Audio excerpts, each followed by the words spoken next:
So hello everyone.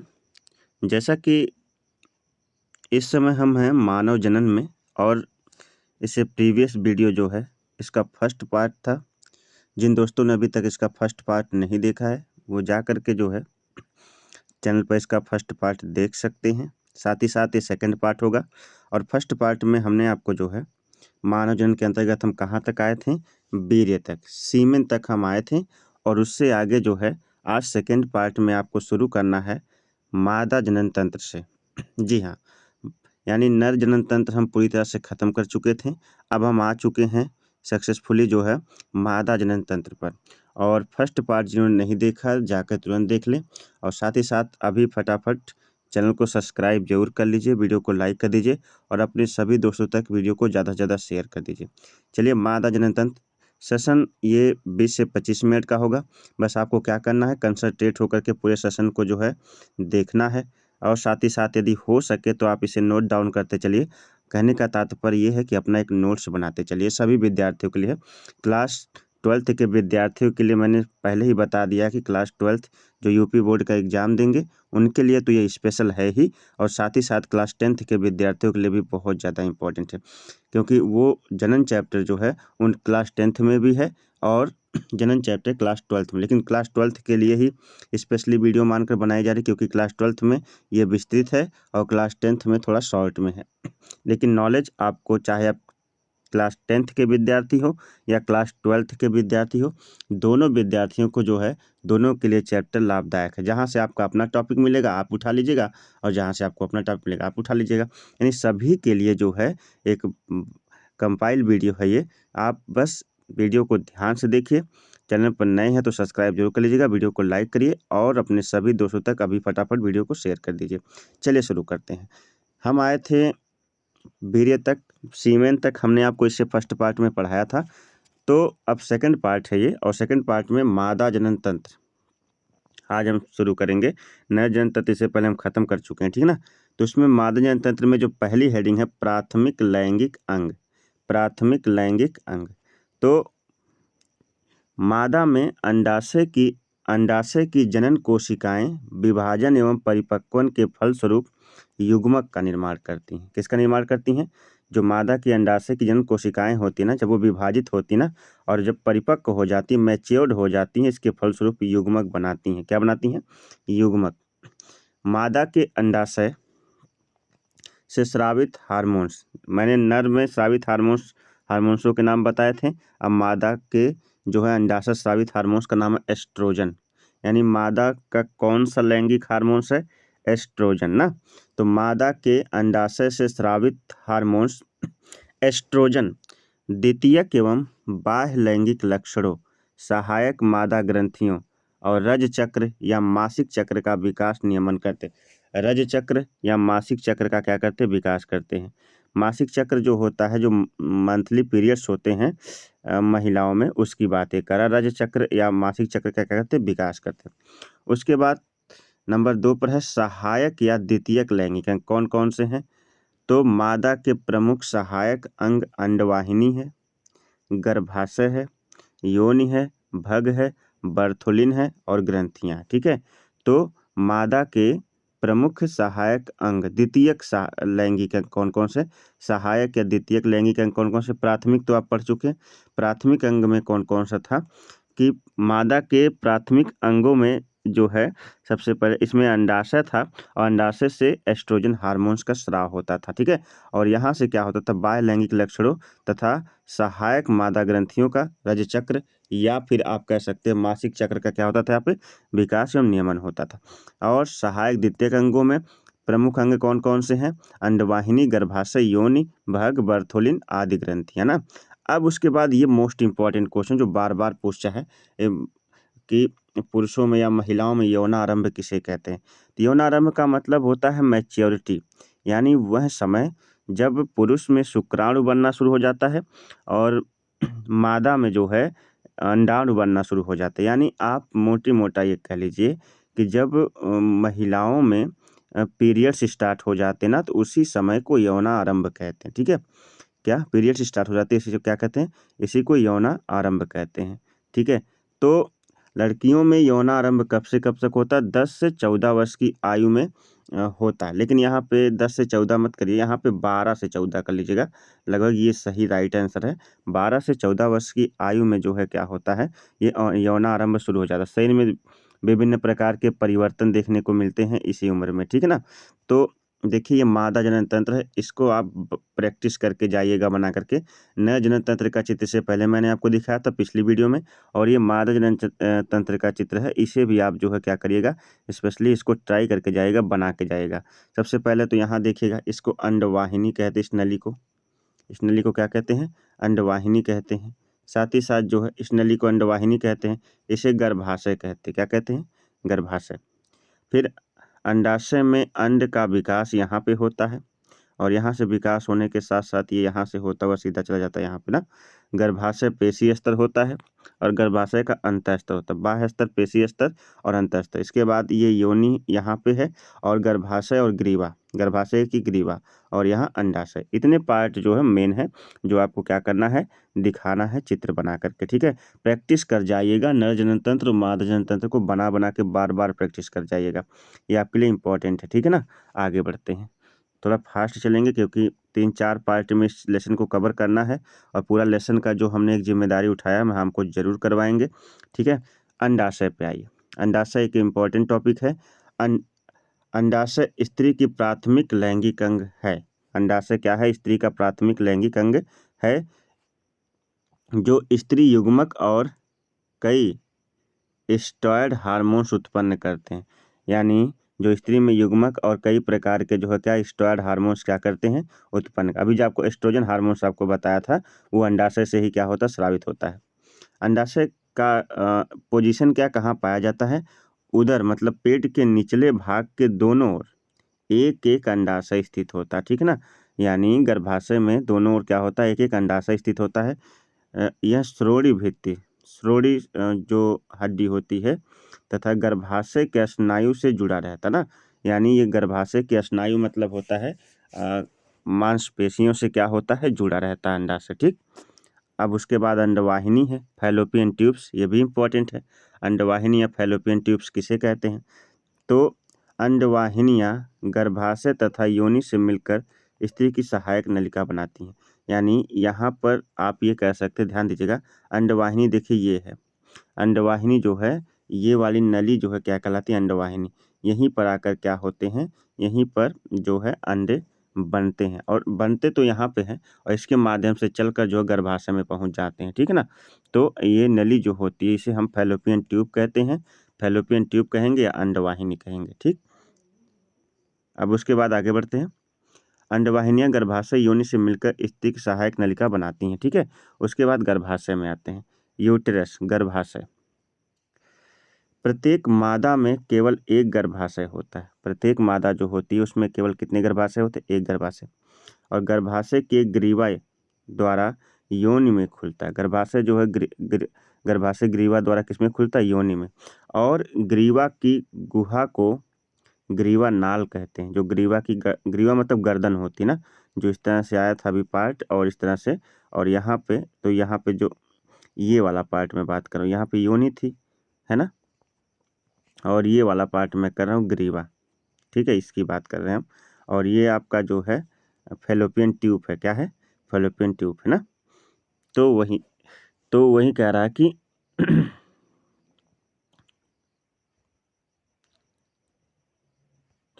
आगे देखिएगा। हाँ, तो आगे कह रहा है कि ग्रीवा नाल कहते हैं, जो योनि के साथ मिलकर जनन नाल या जन्म नाल की रचना का निर्माण करती, यानी बर्थ कैनल। यानी यहीं से शिशु का क्या होता है? जन्म होता है। गर्भाशय की भित्ति ऊतकों की 3 परत वाली होती है।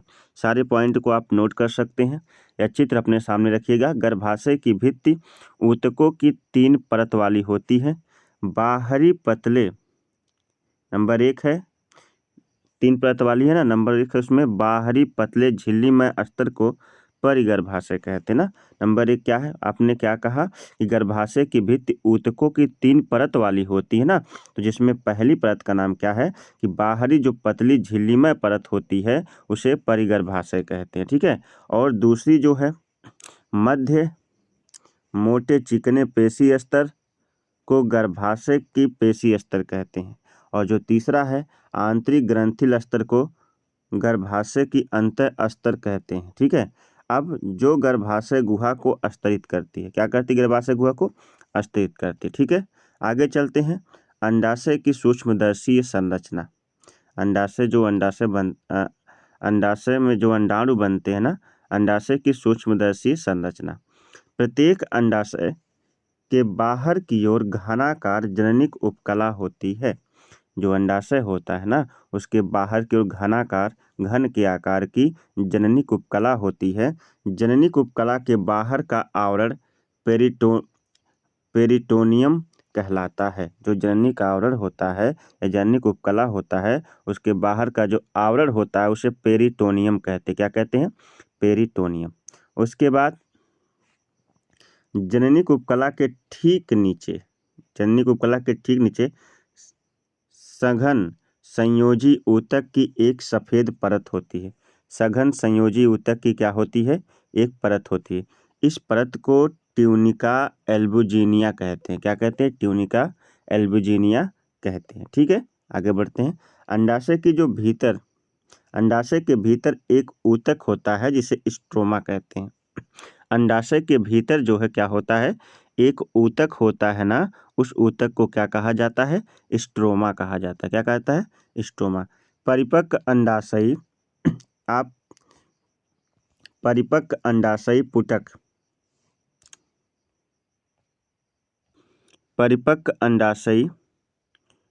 पुटक जिसे हम ग्राफियन पुटिका कहते हैं ना, इंपॉर्टेंट है। ग्राफियन पुटिका किसे कहते हैं?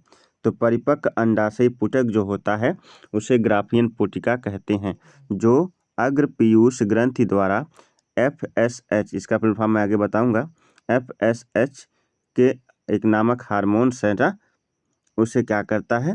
उसके नियंत्रण में वृद्धि करता है। यानी ग्राफियन पुटिका जो है लैंगिक हार्मोन्स FSH का क्या करता है? H का मतलब हार्मोन्स होता है, ठीक है ना। F का मतलब फैलोपियन होता है। अब आगे मैं इसका फुल फॉर्म आपको बताऊंगा, अभी मैं हिंट दे रहा हूँ। ठीक है, FSH के नियंत्रण में क्या करता है? वृद्धि करता है। आगे चलते हैं। इसकी पुटक कोशिका यानी ग्राफियन पुटिका की पुटक कोशिकाएं मादा लिंग हार्मोन्स एस्ट्रोजन का स्राव करती है। मादा लिंग हार्मोन्स यानी मादा में किस हार्मोन्स का स्राव होता है? एस्ट्रोजन हार्मोन्स का। ठीक है, नर में हमने बता दिया है ना आपको। उसके बाद आगे बढ़ते हैं। प्रत्येक पुटिका यानी ग्राफियन पुटिका में एक अंड कोशिका होती है। क्या होती है? एक अंड कोशिका होती है जो अंडाणु बनाती है। अंड कोशिका से क्या बनता है? ग्राफियन पुटिका में अंड कोशिका होती है जो किसका निर्माण करती है? अंडाणु का। ठीक है, उसके बाद जननिक उपकला कोशिकाएं स्ट्रोमा में धंसकर पुटिका बनाती हैं। ठीक है, जननिक जो उपकला कोशिकाएं होती हैं वो स्ट्रोमा में धंसकर किसका निर्माण करती हैं? पुटिका का निर्माण करती हैं। ठीक, आगे बढ़ते हैं। एक वयस्क मादा के दोनों अंडाशयों में, यानी एक इस तरफ अंडाशय होता है और एक इस तरफ अंडाशय होता है कि नहीं, उसके बाद तो ये एक ये अंडाशय और एक ये अंडाशय। ठीक, एक वयस्क मादा के दोनों अंडाशयों में लगभग 1,20,000 से 1,60,000 पुटिकाएं पाई जाती है। ठीक है, 1,20,000 से 1,60,000 क्या होती हैं? पुटिकाएं पाई जाती हैं, लेकिन उनमें से केवल 450 ही पूरे प्रजनन काल में परिपक्व होते हैं। यानी 450 अंडे ही पूरे जनन काल में क्या होते हैं? अंडाणु से बनते हैं, और जो अंडाशय से होते हुए 450 अंडे ही जो प्रजनन काल के लिए क्या होते हैं? मतलब यहाँ पे इस्तेमाल होते हैं। ठीक है, बाकी सब नष्ट हो जाते हैं। शेष भिन्न भिन्न समय पर नष्ट हो जाते हैं, और नष्ट होने की क्रिया को पुटकीय जीर्णता कहते हैं। और शेष अंडे जो है क्या होते हैं? भिन्न भिन्न समय पर नष्ट हो जाते हैं, और जब वो नष्ट होते हैं ना, तो नष्ट होने की क्रिया को पुटकीय जीर्णता कहते हैं। क्या कहते हैं? पुटकीय जीर्णता कहते हैं। आगे चलिए। दोनों अंडाशयों में एकांतरित रूप में केवल एक अंडाशयी पुटक 28 दिन का परिपक्व होता है। दोनों अंडाशयों में एकांतरित रूप से केवल एक अंडाशयी पुटक यानी एक जो है अंडा प्रत्येक 28 दिन में क्या होता है, परिपक्व होता है। ठीक है, प्रत्येक 28 दिन में परिपक्व होता है। इस चित्र को भी बना के आप प्रैक्टिस कर लीजिएगा। अंडाशय की सूक्ष्मदर्शी संरचना, जो लगभग 1,20,000 से 1,60,000 पुटिकाओं से लगभग 450 अंडे जो बनते हैं पूरे जनन काल में एक मादा के, आप कह सकते हैं कि ग्राफीन पुटिका गर्भाशय में, उसका ये चित्र है। इस प्रकार से जो है अंडाणु इसमें बनते हैं और 450 अंडाणु जो है समय समय पर क्या होते, रिलीज होते हैं और मंथली रिलीज होते हैं। तो इस जो मंथली रिलीज होते हैं उसे ही कहते हैं महिलाओं में रजोधर्म या मासिक चक्र, या फिर और शॉर्ट नेम इसका जाने तो पीरियड्स ना। अब यहाँ पे कौन कौन से पार्ट हैं, ग्रेनुला कोशिका, प्राथमिक oocytes, प्राथमिक पुटिका कहते हैं, द्वितीयक पुटिका, और फिर थीसा होता है, एस्ट्रम होता है, ग्रेनुलोसा सेल होता है, ग्राफियन पुटिका होता है, उसके बाद द्वितीयक oocyte होता है, कार्पस ल्यूटियम होता है, कार्पस एल्बिकेंस होता है, स्ट्रोमा और रक्त की वाहिकाएं होती है, और फिर जननी कोशिकाएं। इस प्रकार के चित्र आप बना के रखिएगा। ठीक है, ये आपको जरूरत पड़ सकती है बोर्ड में। ठीक, आगे आते हैं युग्मक जनन पर। युग्मक जनन किसे कहते हैं, तो जननांगों में युग्मकों की जो बनने की क्रिया होती है ना, उसे ही युग्मक जनन कहते हैं। यानी जननांगों में युग्मक के बनने की क्रिया क्या कहलाती है, युग्मक जनन कहलाती है।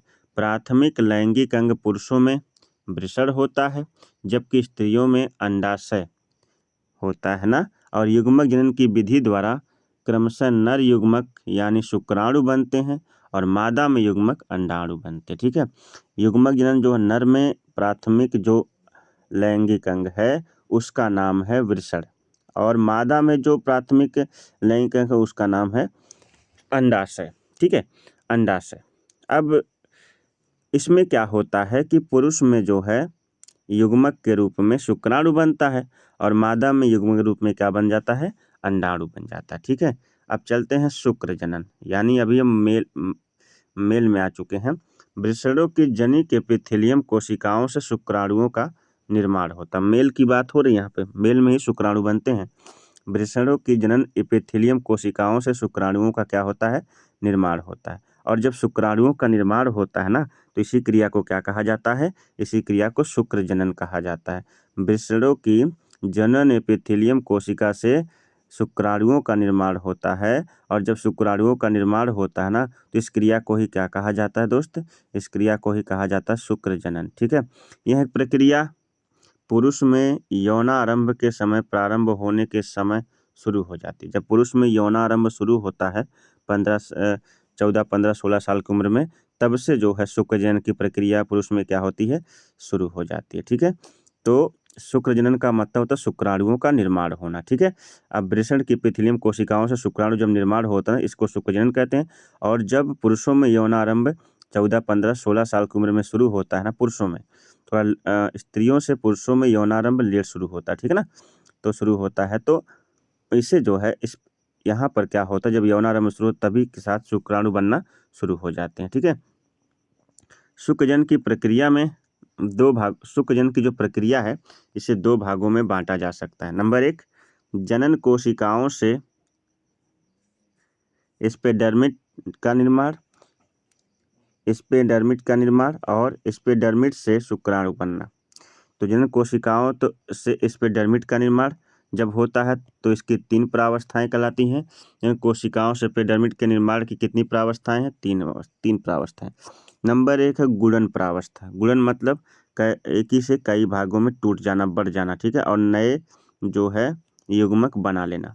ठीक, गुणा कर लेना, मतलब गुणा में कोई चीज़ जब आप मान लीजिए आप जब गुणा करते हो तो किसी चीज़ की संख्या बहुत तेज़ी से बढ़ जाती है। जैसे 2 में 2 गुणा करेंगे कितना हो जाएगा, 4, और 4 में 4 गुणा करेंगे कितना हो जाएगा, 16। ठीक है, इसी पर गुणन का मतलब होता है तेज़ी से बढ़ना। प्राथमिक जनन कोशिकाओं में बार बार समसूत्री विभाजन होता है। कौन सा विभाजन होता है, समसूत्री विभाजन होता है, जिसके फलस्वरूप शुक्राणु जनन कोशिकाओं का निर्माण होता है।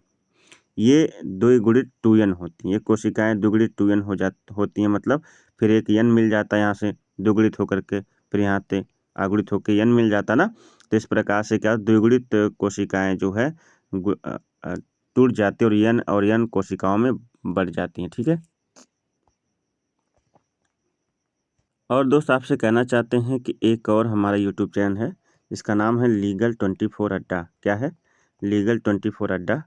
तो उस पे जो है जीएस संबंधी, जिसको आप कहते हो जनरल स्टडीज, और साथ ही साथ हर प्रकार की कॉम्पिटिटिव एग्जाम की तैयारी संबंधी जो है वीडियो आती रहती है। साथ ही साथ उसमें कानून की विशेष जानकारी दी जाती है, संविधान वगैरह की। तो उस चैनल को भी सब्सक्राइब कर लीजिए, वो अपना ही चैनल है, जिससे जिस जो प्यार सम्मान इस चैनल को देते हैं वो भी अपना ही चैनल है। वहाँ पर भी जो है हम जो है आपको जो है हर प्रकार की सामाजिक जानकारी देते हैं, जैसे जीएस और कॉम्पिटिटिव एग्जाम की तैयारी करवाई जाती है। तो उसको भी सब्सक्राइब जरूर कर लीजिएगा। चलिए आगे बढ़ते हैं। उसके बाद वृद्धि प्रावस्था। कौन सी प्रावस्था है? वृद्धि प्रावस्था। ठीक है। और हाँ, उस चैनल का लिंक मैं डिस्क्रिप्शन दे दूंगा। लीगल 24 अड्डा से भी आप सर्च कर सकते हैं। जैसे लीगल 24 अड्डा आप लिखेंगे सर्च बॉक्स में तो भी चैनल आ जाएगा। वैसे मैं चैनल का लिंक डिस्क्रिप्शन में दे दूंगा, वहाँ से जाकर देख करके आप चैनल को जरूर सब्सक्राइब कर लीजिएगा और उसके भी वीडियो को फॉलो जरूर करिएगा। ठीक है। उसके बाद चलते वृद्धि प्रावस्था। शुक्राणुजन कोशिकाएं सर्टोली कोशिकाओं के पोषक पदार्थ ग्रहण कर लेती। यानी आप कह सकते हैं, कोई कहे सर्टोली कोशिकाएं किसे कहते हैं? कहना जो शुक्राणु कोशिकाओं को पोषण प्रदान करती है ना, ऐसी कोशिकाओं को क्या कहते हैं? सर्टोली कोशिकाएं कहते हैं। और वृद्धि करके प्राथमिक स्पर्मोसाइट्स का निर्माण करती हैं। किसका निर्माण करती हैं? प्राथमिक स्पर्मोसाइट्स का निर्माण करती हैं। ये द्विगुणित होती हैं। ये कोशिकाएं कैसी होती हैं? द्विगुणित होती हैं। उसके बाद जो है परिपक्वन प्रावस्था में क्या होता है? इस प्रावस्था में प्रत्येक प्राथमिक स्पर्मोसाइट से में अर्धसूत्री विभाजन होता है, जिसके फलस्वरूप 4 अगुणित स्पर्मेटिड्स का निर्माण होता है ना। इस प्रावस्था में क्या होता है? प्राथमिक जो स्पर्मेटोसाइट्स ना, उसका अर्धसूत्री विभाजन, आधा आधा विभाजन हो जाता है, और जिसके फलस्वरूप 4, जैसे एक कोशिका है पहले 2 भाग में बढ़ती है और फिर वो 2 भाग में बढ़ जाती है ना, तो 1 2 और फिर 3 और 4, कितनी? 4 कोशिकाएं, अगुणित कोशिकाएं स्पर्मेटिड्स का क्या होता है? निर्माण हो जाता है। स्पर्मेटिड्स से शुक्राणु का बनना, ये इंपॉर्टेंट है। यह प्रक्रिया शुक्राणु जनन या फिर शुक्र कायांतरण भी कहलाती है, क्योंकि यहीं पर शुक्राणु का क्या होता है? निर्माण होता है। इस प्रक्रिया में अचल मतलब एवं गोल स्पर्मेटिड जो चल नहीं पाता, इसमें अति सक्रिय गतिशील होकर के सूक्ष्म शुक्राणु में परिवर्तित हो जाता ना। यानी इस प्रक्रिया में क्या होता है? पहली बात, प्रक्रिया का एक स्पेशल नाम भी है, जिसे कहते हैं शुक्राणु जनन या शुक्र कायांतरण भी कहते हैं। इस प्रक्रिया में अचल एवं गोल स्पर्मेटिड अति सक्रिय गतिशील सूक्ष्म शुक्राणु में क्या हो जाता है? परिवर्तित हो जाता है। ठीक है। अब देखिए कैसे एक कोशिका 2 कोशिकाओं में बढ़ती है, फिर 2 कैसे 4 में बढ़ती है। यहाँ पे प्राथमिक जन कोशिकाएं यहाँ पर है। उसके बाद एक कोशिकाएं 2 कोशिकाओं में बढ़ती तो अर्धसूत्री विभाजन हो गया। फिर वहाँ से फिर क्या हो गया? फिर ये एक यहाँ, एक यहाँ, एक यहाँ, 4 कोशिकाओं में बढ़ गई ना। तो 4 कोशिकाओं में जो बढ़ गई तो उसमें फिर एक कोशिका वृद्धि कर ली, फिर वह जो है अन्य 4 कोशिकाओं में बढ़ करके निर्माण कर दिए किसका है? शुक्राणु का। किसका? शुक्राणु का निर्माण कर दिया। इस चित्र को भी आप ट्राई करके जाइएगा, किस प्रकार से शुक्राणुओं में विभाजन, कोशिकाओं में विभाजन होकर के जन कोशिकाओं में किस प्रकार से नर में शुक्राणु का निर्माण होता है। इसे देखिए, स्पर्मेटिड्स से क्या बनता है? शुक्राणु की प्रक्रिया। यहाँ से शुक्राणु बनना क्या हो जाती है? शुरू हो जाती है। ठीक है। तो यहाँ से शुक्राणु बनना शुरू हो जाता है। आगे बढ़ते हैं, शुक्राणु के बारे में जानते हैं। शुक्राणु किसे कहते हैं? मानव में शुक्राणु लगभग 60 म्यूयम माइक्रोमीटर, आप एंगस्ट्रॉम भी लगा सकते हैं, लंबा होता है, और यह 3 भागों में क्या होता है? विभाजित होता है। मानव में जो शुक्राणु होता है ना, वो लगभग 60 म्यूयम मतलब 60 माइक्रोमीटर लंबा होता है और 3 भागों में क्या होता है? विभाजित होता है। और जो शुक्राणु होते हैं उसके मुख्य 3 भाग होते हैं। और ये शुक्राणु के बारे में हम इसके नेक्स्ट पार्ट में आपसे मिलेंगे। इस पार्ट में यहीं तक रहा, स्पर्म तक का, शुक्राणु तक का सेकंड पार्ट में वीडियो काफ़ी लंबी हो जाएगी, और लंबी वीडियो थोड़ी सी बोरिंग लगती है, लेकिन शुक्राणु के बारे में इसका सचित्र वर्णन हम आपको नेक्स्ट वीडियो में बताएंगे। इम्पॉर्टेंट ये भी है, बहुत इंपॉर्टेंट है, बार बार पूछता है। शुक्राणु का सचित्र वर्णन कीजिए, ये क्वेश्चन कई बार आया है बोर्ड में, तो इसको हम वीडियो को थर्ड पार्ट में बताएंगे। और सेकंड पार्ट आपको कैसा लगा कमेंट बॉक्स में जरूर बताएगा। नए हैं तो चैनल को जरूर सब्सक्राइब कर लीजिएगा और वीडियो को अपने सभी दोस्तों तक शेयर करें। जो भी बोर्ड एग्जाम की तैयारी कर रहे हो, क्लास 10th, क्लास 12th या कम्पिटिटिव एग्जाम की तैयारी कर रहे हो, तो यहाँ से बहुत सारे क्वेश्चन उठ कर आ जाते हैं। तो आप इस वीडियो को अपने उन सभी दोस्तों तक जरूर शेयर करिएगा। साथ ही साथ जो है लीगल 24 अड्डा भी मैंने बताया, लीगल 24 अड्डा को भी जरूर सब्सक्राइब कीजिएगा, ये भी अपना ही चैनल है। ठीक है, अब मिलते हैं एक नई वीडियो के साथ। तब तक के लिए आप सभी को, इसके थर्ड पार्ट के साथ, तब तक के लिए आप सभी को नमस्कार, बाय बाय, जय Hind, have a nice day.